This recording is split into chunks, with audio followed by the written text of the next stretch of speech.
हमारे channel study with Raman किरण पर आपका स्वागत है। आज हमारा अध्ययन का केंद्र बिंदु है नागरिकता या भारतीय संविधान के भाग 2 में निहित है। अनुच्छेद 5 से लेकर 11 तक में यह निहित है। यह भारतीय संविधान के महत्वपूर्ण खंडों में से है। जब भारत का संविधान लागू हुआ तो भारतीय संविधान में यह उपबंध कर दी गई थी कि भारत का नागरिक कौन कौन व्यक्ति होगा तथा भविष्य के में नागरिक कौन होगा। इसके लिए अनुच्छेद 11 के अनुसार संसद को यह शक्ति प्रदान कर दी गई थी कि भारतीय नागरिकता के संबंध में क्या प्रावधान किया जाएगा। भारत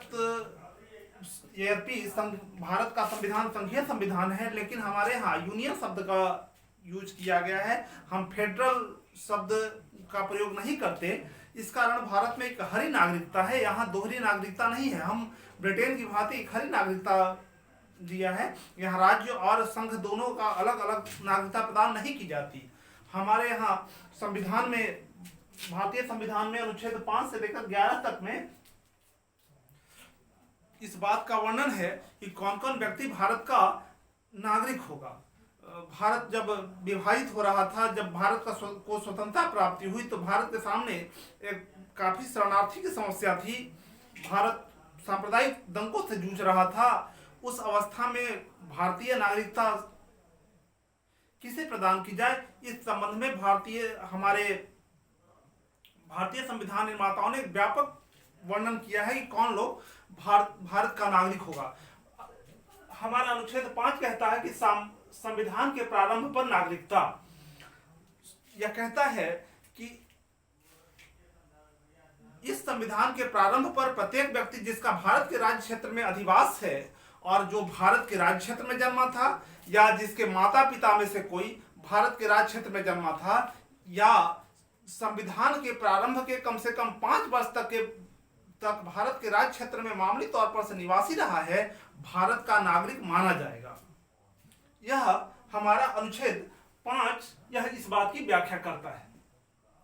अनुच्छेद 6 पाकिस्तान से भारत को प्रव्रजन करने वाले कुछ व्यक्तियों को नागरिकता का अधिकार प्रदान करता है।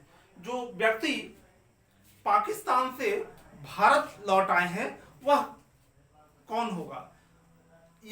इसमें यह अधिकार प्रदान करता है कि भारतीय संविधान प्रारंभ होने से पहले वह या तो जो पाकिस्तान से भारत लौट आया है वह कौन व्यक्ति होगा, वह भारत लौट आया है या तो वह या तो उसके माता पिता या पितामह या पितामही या मातामह या माताही में से कोई भारत में जन्मा हो।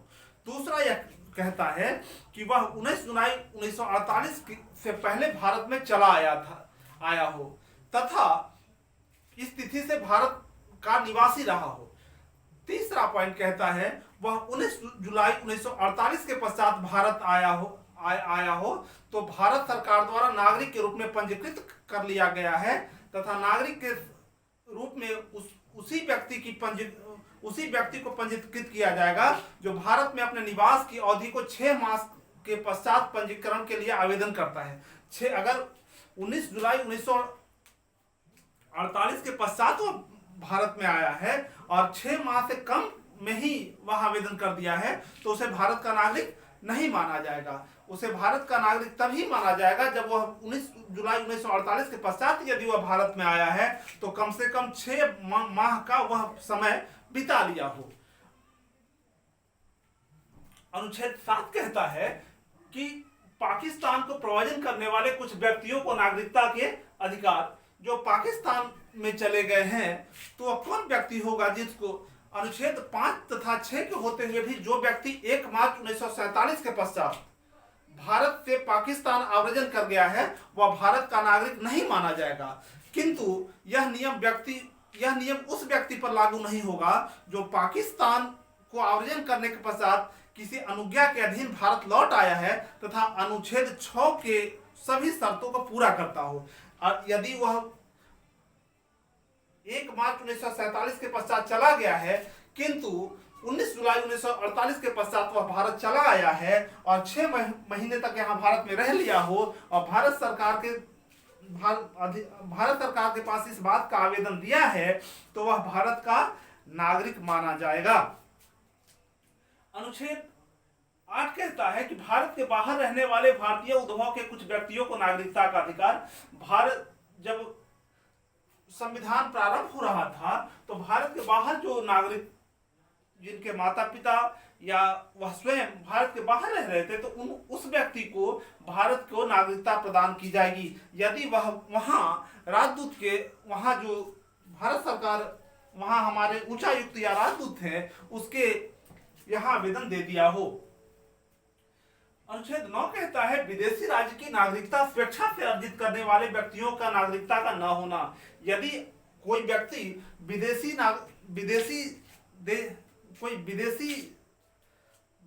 कोई दूसरे देश का विदेशी राज्य की नागरिकता ले लेता है, स्वेच्छा से अर्जित कर लेता है तो वह भारत का नागरिक नहीं माना जाएगा।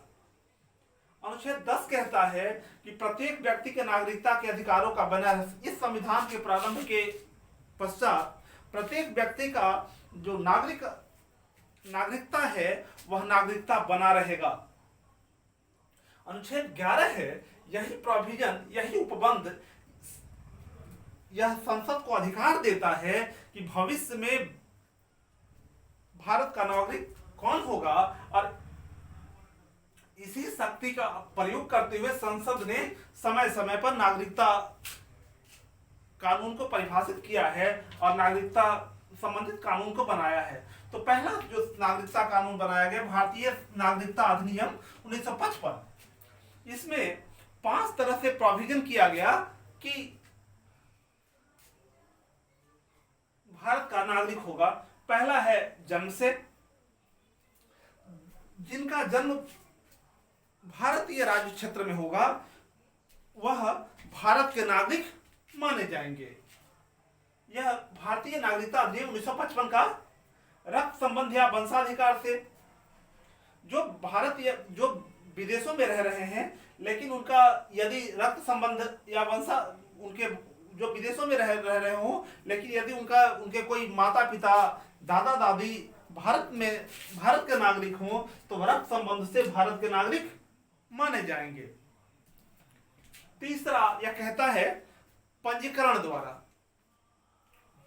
द्वारा यह कहता है कि 26 जुलाई 1947 के बाद पाकिस्तान से आए हैं उस दशा में भारतीय नागरिक माने जाएंगे जब अपना आवेदन देकर वह अपना भारतीय नियुक्ति अधिकारी के पास नागरिकता रजिस्टर में दर्ज करा ले।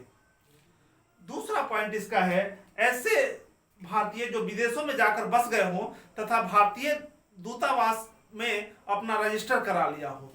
या तीसरा इसका उपबंध है पंजीकरण का। तीसरा इसका उपबंध है कि विदेशी स्त्रियां जो भारतीय नागरिकों से शादी कर ली हो भारत सरकार के अधिकारी के पास आवेदन देकर के नागरिकता मांग सकती है।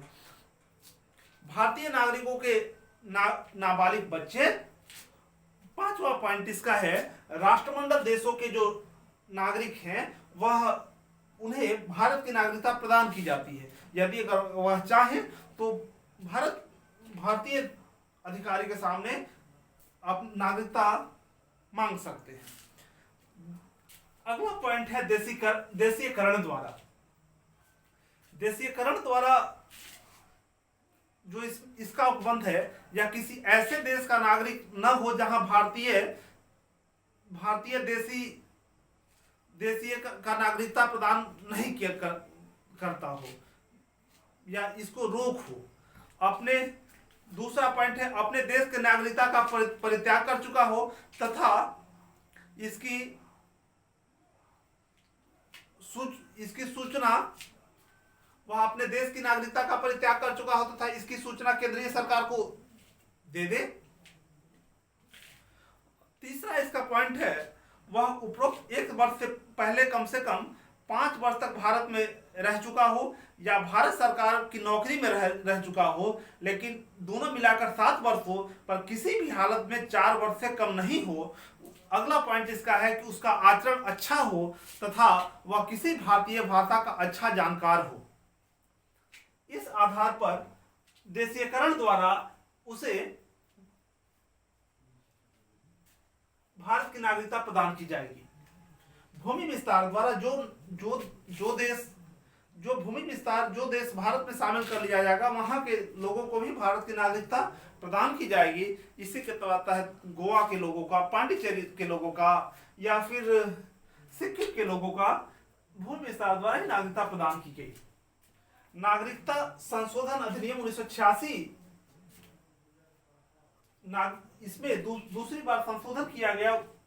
भारतीय नागरिकता अधिनियम 1955 में नागरिकता संशोधन अधिनियम 1986 लाया गया। इसके तहत भारत में जन्म लेने वाला कोई व्यक्ति यदि भारतीय नागरिक है में पंजीकृत होना चाहता है तो उसे भारत में लगातार 5 वर्षों तक रहना होगा। इसके पहले यह प्रोविजन था कि भारत में कोई भी व्यक्ति यदि जन्म ले लेता है तो जन्म से ही वह भारत का नागरिक माना जाएगा, लेकिन अब यह नहीं हुआ। अब भारत में जन्म लेने वाला कोई व्यक्ति यदि भारतीय नागरिकता लेना चाहता है या पंजीकृत होना चाहता है तो उसे भारत में लगातार 5 वर्षों तक रहने का प्रमाण प्रस्तुत करना होगा। पहले यह मात्र 6 माह था। उसके बाद केवल जन्म के आधार पर नहीं बल्कि जन्म के समय उसके माता पिता को भारत की नागरिकता अगर है तभी उसे भारत की नागरिकता प्रदान की जाएगी, अन्यथा उसे प्रदान नहीं की जाएगी। प्रवासी भारतीयों को भारत की नागरिकता तभी मिलेगी जब वह,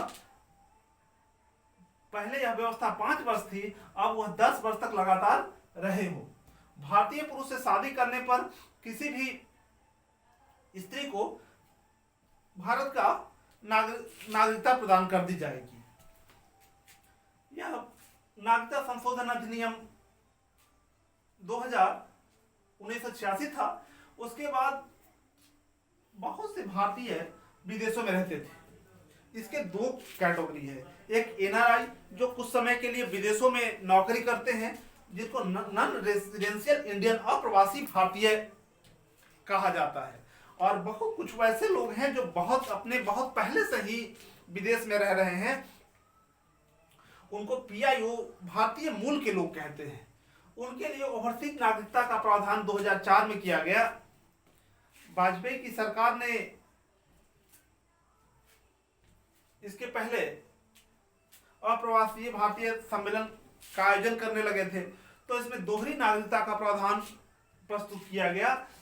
लेकिन इस दोहरी नागरिकता में भारत के दोहरी नागरिकता तो प्रदान की जाएगी, लेकिन भारत में राजनीतिक लाभ अर्थात मत देने का, चुनाव लड़ने का अधिकार प्रदान नहीं किया जाएगा। इनको भारत में कहीं भी घूमने फिरने का, संपत्ति अर्जित करने का, कुछ व्यापार करने का, इस प्रकार से अधिकार दिया जाएगा। ओवरसीज नागरिकता का प्रावधान 2004 लाया गया। इसके तहत बहुत सारे उसमें अप्रवासी, उसमें एनआरआई की परिभाषा करते हुए कहा गया है कि वह कम से कम एक वर्ष में 182 दिन से अधिक विदेश में रहता हो, तथा दूसरा वह कम 5 वर्षों में, वह 5 या 4 वर्षों में 365 दिन से ज्यादा अधिक भारत में नहीं रहा हो, उसे एनआरआई माना जाएगा। और वो भारतीय मूल के लोग जिनके पितामह दादामह या कोई भारत का नागरिक रहा हो, उसे भारतीय मूल के लोग माना जाएगा। इन्हें बहुत सारी सुविधा प्रदान की गई है। इन दोहरी नागरिकता का प्रावधान किया गया है। आगे अभी वर्तमान में नागरिकता संशोधन अधिनियम 2019 पारित किया गया। यह अनेक ही विवादास्पद माना गया। इस पूरे भारतवर्ष में इसमें आंदोलन चलाए गए इसे वापस लेने के लिए। इस नागरिकता संशोधन अधिनियम में व्यवस्था यह की गई है कि पाकिस्तान, अफगानिस्तान तथा बांग्लादेश से वह हिंदू, सिख, जैन, बौद्ध या पारसी जो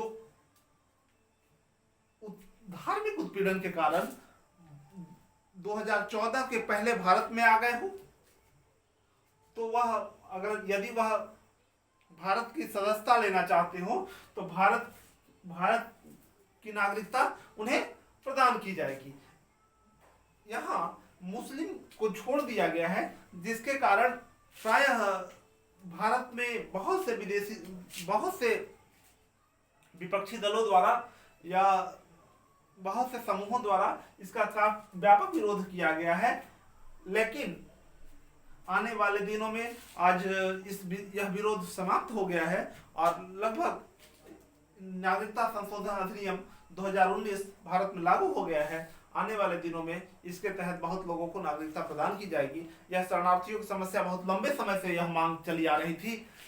जो लोग इस देश में बहुत सालों से रहते आ रहे थे, यह संपूर्ण पूरे देश, क्योंकि भारत इन धर्मों की उदय भूमि है, इन धर्मों की उदय भूमि के होने के कारण यह स्वाभाविक है कि लोगों का ध्यान इस की ओर रहेगा कि हमारा कल्याण कहाँ होगा। इस कारण भारत सरकार का यह कदम बहुत ही सराहनीय और प्रशंसनीय है कि जो लोग बहुत दिनों से शरणार्थियों के रूप में रह रहे थे, जिनको नागरिकता का लाभ नहीं मिल पा रहा था, भारत सरकार इन लोगों को नागरिकता प्रदान करने की कोशिश किया है।